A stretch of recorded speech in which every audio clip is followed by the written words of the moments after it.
Assalamualaikum warahmatullahi wabarakatuh. Hello everyone, good morning, good afternoon, and good night to everyone who watch this. We are from group 1 and myself, my name is Fauziyyah Azzahra, and there is my friend, his name is Aldino Hardanto Kurniawan. In this presentation, we will discuss about drama and the dramatic. In this first slide, there is a critical summary of existing theories. In this critical summary of existing theories, I will discuss about the continuing influence of normative and deductive theories of drama, and the second, I will discuss the structuralist deficit. In this slide, to put forward a descriptive and communicative poetics for a historically and typologically extremely diverse corpus of dramatic texts have not been greatly assisted by previous theoretical discussions of the dramatic genre, which all tend to elevate a historically specific form to an absolute norm, thereby narrowing the concept of drama in a most decisive way. This was already true of Aristotle's theory of drama, although he derived his theoretical categories pedagogically from the text corpus of Greek tragedies, and although it was not his intention to establish a norm, his description of drama as the imitation of an action in speech involving close structures of time and space and a particular set of characters, not to mention his concept of catharsis and hamartia, have since the Renaissance at least been considered as the norm for dramatic text. The same is true of the dramatic theories of the 19th and early 20th centuries based on the classical tragedy, European Renaissance drama, and the place of German and French classicism identified conflict as the essence of the dramatic.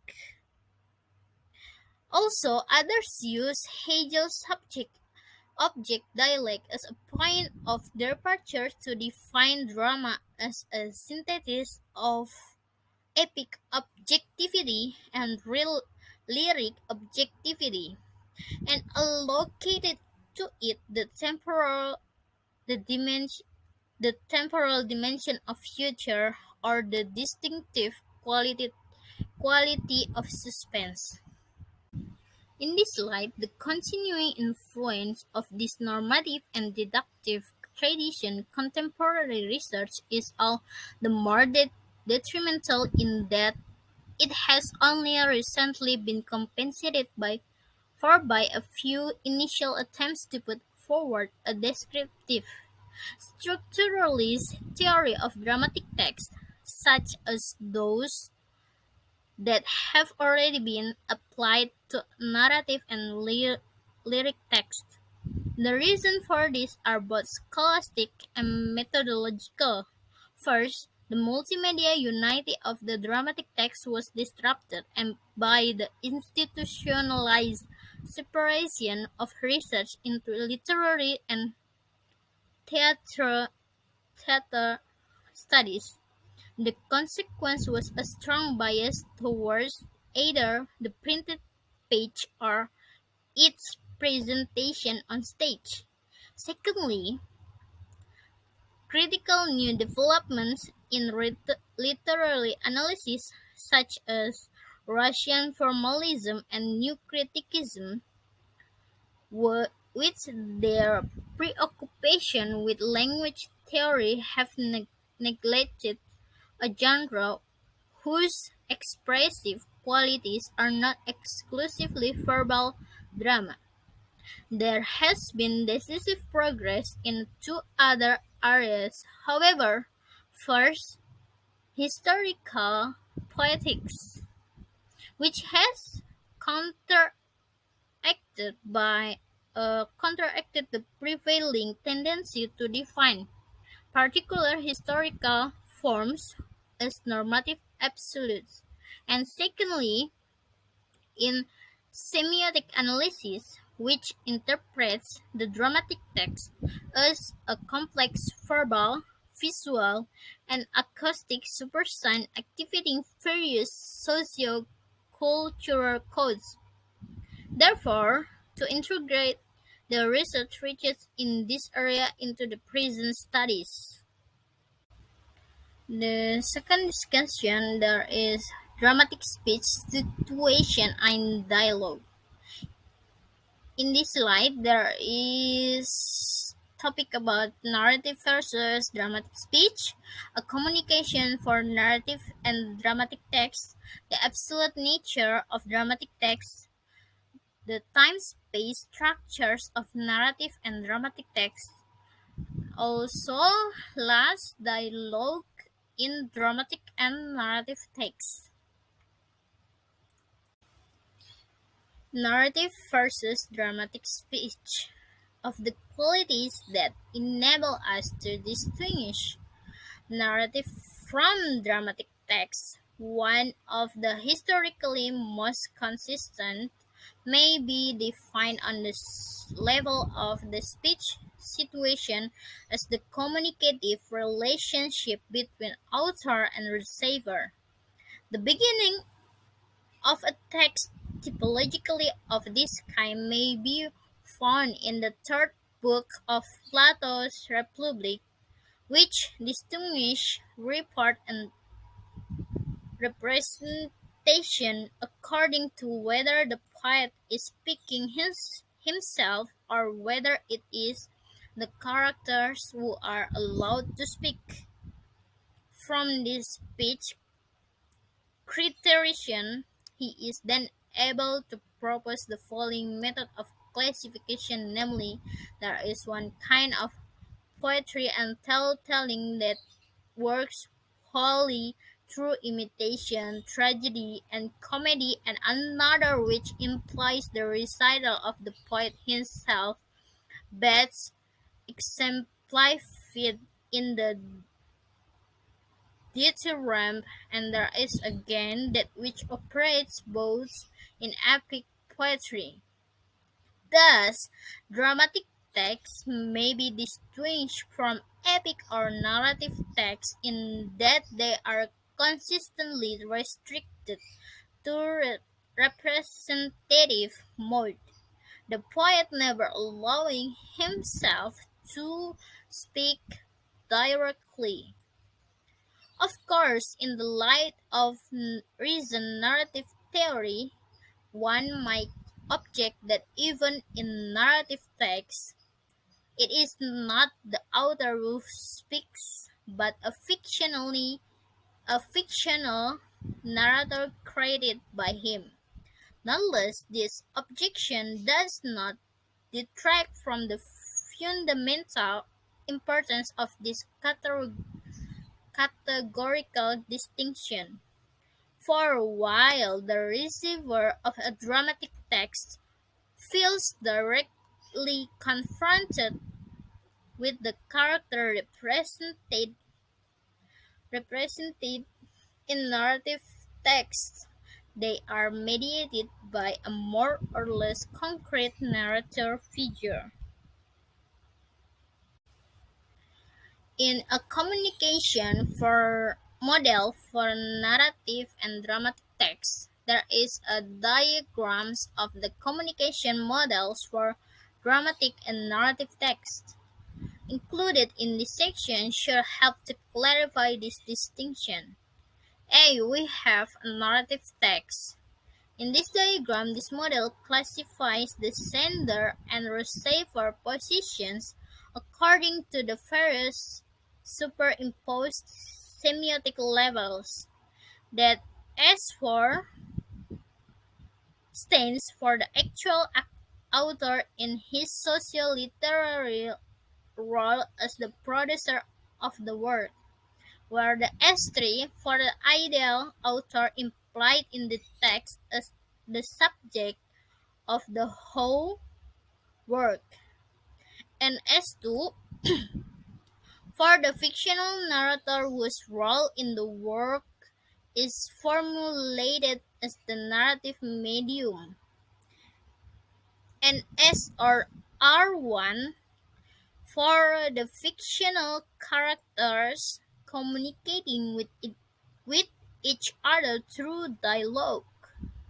R2 for the fictional addresses of S2, and R3 for the implied ideal receiver for the whole work, and R4 for the actual reader that is not only the reader envisaged by the author but also other later ones. The dark colored area repre- represents the internal communication system, that is by L1 or level 1 of the text. The light area, the light colored area that is the mediating communication system, or we can say L2 or level 2.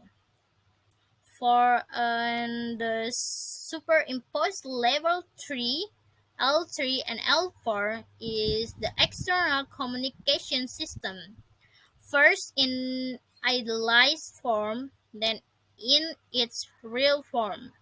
Depending on the particular narrative situation, authorial narrative requires that position S2 and R2 be occupied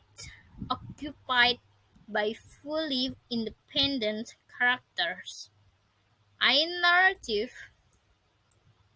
requires that S2 should be occupied by one of the characters that function on L1 or level 1, and personal narrative that positions S2 and R2 should fade out into a transparent, embodied medium of narration. In this respect, there is a certain similarity between personal narrative and the dramatic communication model. B. Dramatic text. From the dramatic text, there is the difference between two models may be seen in the fact that in dramatic text, position S2 and R2 are left vacant, thereby eliminating the mediation communication system. This loss of communicative potential in comparison to narrative text is compensated for in two ways.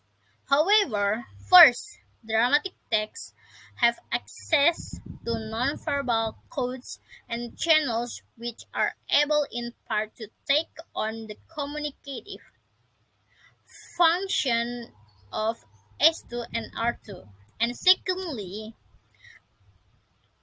aspects of the narrative function may be transferred to the internal communication system.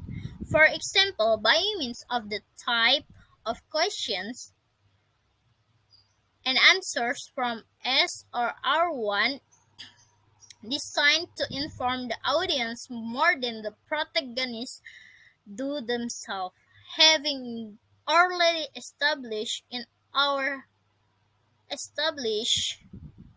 that the modern form of personal narrative reflects a reduction of the mediating communication system, and thus an approximation of narrative to drama. We must now, in a similar way, qualify the dramatic model in the face of drama's tendency to produce epic structures.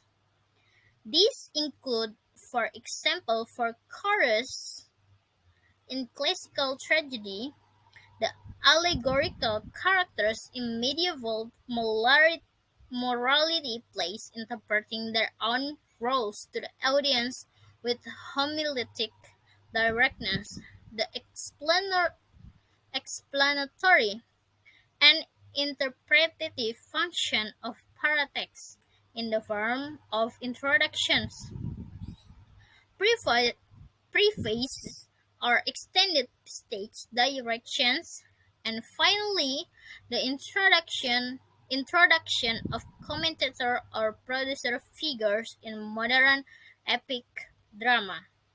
Nonetheless, the creation of a mediating communication system in drama is always interpreted as a deviation from the normal model of dramatic presentation.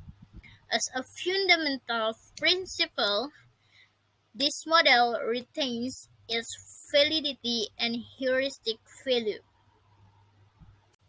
In this slide will be about the absolute nature of dramatic text. The absence of a mediation communication system resulting in the unmediated overlapping of the internal and external communication is what conditions the absolute nature of the dramatic text concerning both author and audience, and it has been manifested on stage most accurately in the release convention of the so-called fourth wall. It is only as a whole drama that belongs to the author, and this link is not essential component of its existence as a dramatic work.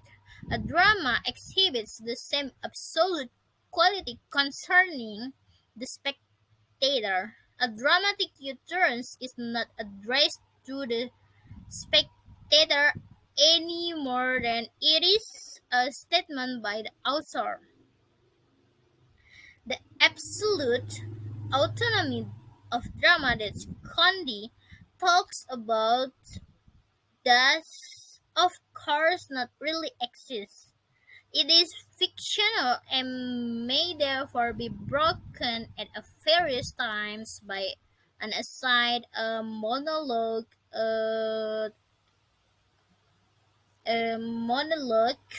and spectator, or by commentary from the chorus, for example, causing alienation and the awareness of its fictionally. Here too it is the disruption of the communication model by this kind of apparent short circuit of levels L1 and L2 or L4, which underlines the model significance. In this slide about the time-space structures of narrative and dramatic text. In the absence of the mediating fictional narrator as to from dramatic text, the time-space continuum associated with it, namely with the one which in narrative text spans the time-space continuum of the work presented in the narrative does not apply. In narrative text, the variability of these two deictic systems of reference allows all sorts of arbitrary rearrangements of time-space relationships, especially in the chronology of the narrative. Topographical juxtapositions, the stretching and the shrinking of narrative time, and the extension of or restriction of local dramatic text, however, lack the fictional narrator as an overriding point of orientation.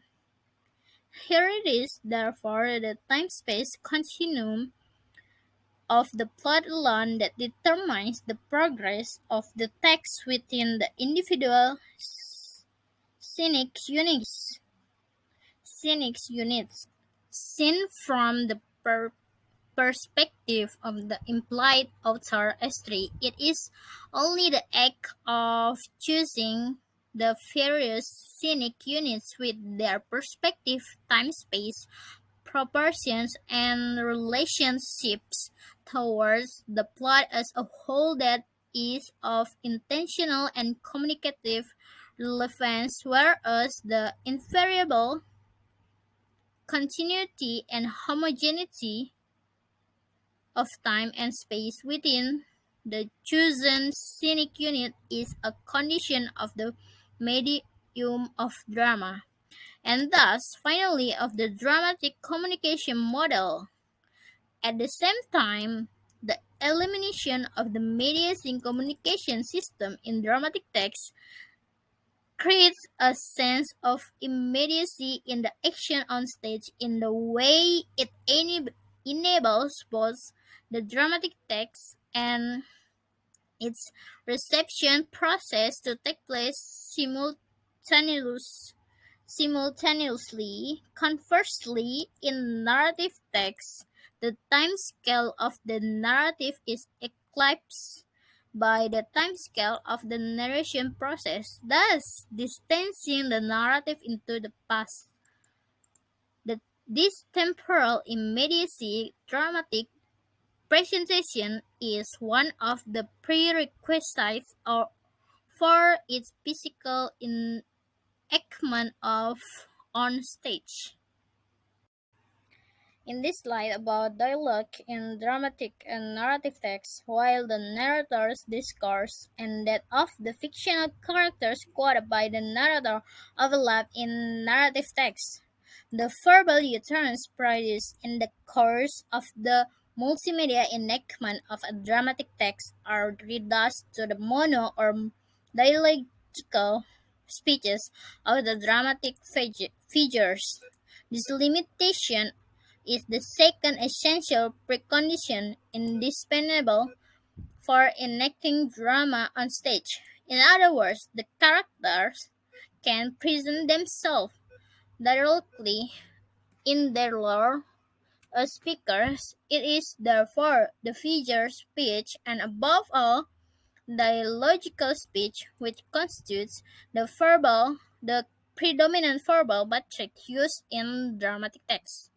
Something that was scarcely even acknowledged in Aristotle's essential plot-oriented poetics, but that was all ignored until the dramatic theories of A.W. Schedel and Hegel gave it the recognition it deserved.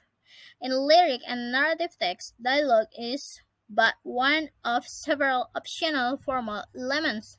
In drama, it is the fundamental mode of presentation. In it, the relationship between plot and dialogue is the dialectical one, since the dramatic dialogue is in pyrandal words an axiona palette or spoken action. Since dramatic dialogue is spoken action, its dramatic utterance of does not just consist its proportional expressive content alone, but also in the way it itself, the execution of an act, whether in the form of promise, a threat, or an act of persuasion, and many things. Therefore, the performative aspect described by speech act theory is always present in dramatic dialogue. I think that is enough from my explanation about dialogue, and next will be discussed by my friend. The time is yours. Assalamualaikum warahmatullahi wabarakatuh, and good morning everyone. I would like to introduce myself. My name is Aldino Hardanto Kurniawan, and I am from class F. In these courses, I would like to introduce and talking about the drama as a multimedial form of presentation. Drama as a multimedial form of presentation has three kind of things we should know. That is the dramatic as scenically enacted text, and secondly, repertoire of codes and channels, and lastly, the collective nature of production and reception. Let's go to the next chapter. Firstly, I would like to talking about the dramatic text as scenically enacted text. The criteria outlines in the previous section, namely the omission of the mediating communication system and performance speech, are indispensable, though in themselves still rather inadequate preconditions for a model of dramatic communication. Take on their own, these criteria will force us to identify a dramatic text such historical form as, for example, the Victorian dramatic monologue of Tennyson of Browning, chapter 16, or novels written entirely in dialogue form. The conclusion that can be drawn from the corresponding statement in the book and sources that have been submitted is that the omission of the communication system of mediation and performative speech is very necessary. But there needs to be prerequisite on the grounds that drama in multimedia will not be adequate for a dramatic communication model if there is no meditation and performative. I mean the enacted text. That's all. And the next chapter, that is repertoire of codes and channels. I can introduce and explain what is the codes and channels. Dramatic texts have the potential to activate all channels of the human sense. Over the centuries, of course, dramatic production have been restricted almost exclusively to text employing acoustic and visual codes alone. Exception to this are more recent developments such as happening or ritualized theater, which also experiment with haptic, cycle contact between actor and audience, olfactory and even gustatory effects. From the above statement, it can be concluded that code repertoire and channels in dramatic text have two very strong potential to activate human sense channels, in all human sense channels, namely audio-visual. Audio-visual, what is it, audio-visual? Audio-visual has two things of the courses, that is acoustic or audio and visual and vision. Oh no, I mean visual, that is mean vision, which causes the effect in rhythm and theater to become more real and more stunning. I would like to talking about this relation between the visual and the acoustic. There is some relation more under and more have some logic things, and that's what I got.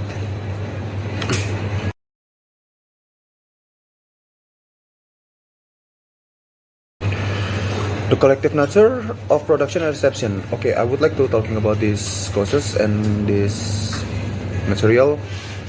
The extreme division of labor that operates in the modern theater, which distinguishes quite clearly between the various function and production of production, such as author, producer, theater, administrator, actor, costume, mask designer, set designer, and lighting engineers, should not be understood as the historical norm.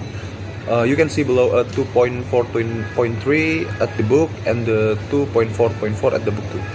Nonetheless, the stage enactment of the literary text always presupposes collaboration in the production collective of a kind that does not generally exist for purely literary texts.